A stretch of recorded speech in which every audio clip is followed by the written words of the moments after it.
ভারতের স্বাধীনতা সংগ্রামের ইতিহাসে লালবাল পাল হলেন তিনজন চরমপন্থী নেতা।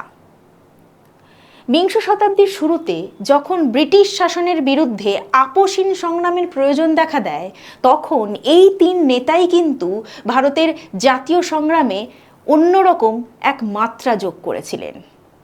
এসো দেখে নিই ইতিহাসে যারা এই লালবাল পাল নামে পরিচিত তাদের আসল নাম কি। পাঞ্জাবের লালা লাজপত রায়, মহারাষ্ট্রের বাল গঙ্গাধর তিলক এবং বাংলার বিপিনচন্দ্র পাল, এই তিনজন মহান ব্যক্তিত্বই ভারতবর্ষের ইতিহাসে তিনজন চরমপন্থী নেতা এবং লালবাল পাল নামে পরিচিত।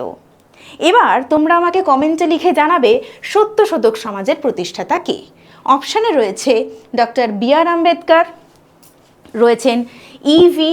রামস্বামী নায়াকার, রয়েছেন জ্যোতিরাও ফুলে, নাকি শ্রী রাজনারায়ণ গুরু।